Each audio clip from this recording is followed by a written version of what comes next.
Yun lang, eto po ang pinaka-latest. Yung mga pinaghihinalaan.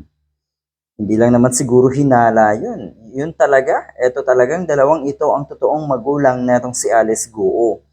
Kaya yung press release ng kampo netong si Guo nga na kuno ay sana lumutang na yung kasambahay na kuno ay mother netong si Guo. Naku, drama lang po yun. Dahil ang totoo talaga, etong dalawang ito ang mga parents netong si Guo. Lin Wenyi at si Gao Jianzong. Sila ang mga tunay na magulang.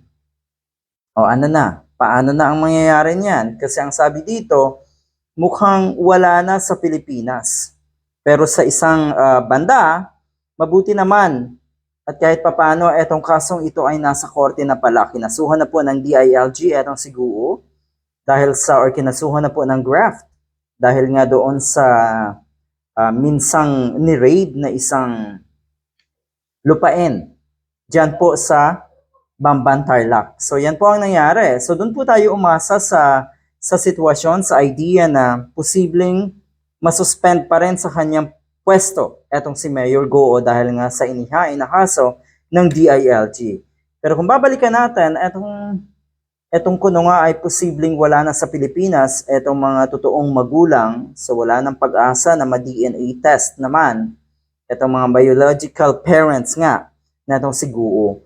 Siguro ang mga kababayan naman natin ay naniniwala na eto talagang dalawang ito ang kanyang mga totoong magulang.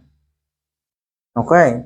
So doon tayo magsisimula sa mga taga-Bamban na sana kahit papano ay itigil nyo na po ang kahibangan nyo na hanggang ngayon ay sumusuporta pa rin kayo dyan sa huwad na mayor na yan. Doon tayo magsisimula dahil ako'y naniniwala na mas maraming kababayan natin ang ramdam na etong si Guo ay nanloloko. Etong si Guo ay pinaiikot ang mga senador sa ginagawang investigasyon. Ang daming kasinungalingan. Siguro sa puntong ito rin,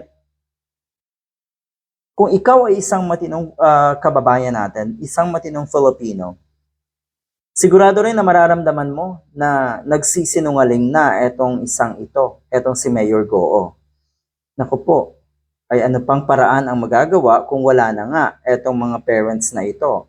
Ulitin ko yung pinananawagan ng company Guo na sana daw ay lumutang na nga yung kasambahay na itunuturong mother nga na ng si Guo. Naku, drama yan. Wala nang lulutang. Okay.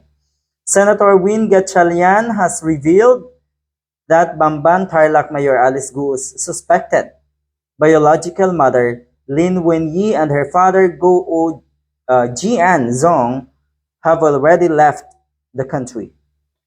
Yun lang. Pero yun nga, credit pa rin sa pagbubulgar at ginawang investigasyon na itong si Senator Win Gatchalian. Dahil kahit papano ay mukhang nagkakaroon na ng linaw ang lahat. Kung bakit kailangan magsinungaling, kung bakit kailangan lokohin itong si Mayor Alice Guo ang ating mga kababayan, lalo na po ang mga taga-Bamban Tarlac. Gatchalian added that Lin Wenyi's departure from the country complicates the possibility of conducting a DNA test to confirm any biological connection with Mayor Guo. Huwag po kayong mag-alala dahil hindi naman talaga lulutang din yung kuno ay kasambahay. So parang sa puntong ito, pwede na rin nating tuldukan na Chinese talaga ang mga totoong magulang netong si Guo. Nagtanong lang kami sa Bureau of Immigration, si Lin Wenyi at si Gao Jianzong wala na pala sa Pilipinas. Bumiyahe na sila sa ibang bansa, so hindi na natin sila makikita dito. Yun lang. Alam natin na ito'y napakaplanadong kilos ng kung sino man na nasa likod neto, hindi rin po tatagal at mabibisto, mabubulgar, at siguradong matitiklo at malalaman ng buong sambayanan kung anong pakay ng isang Alice Guo na ito. Good luck!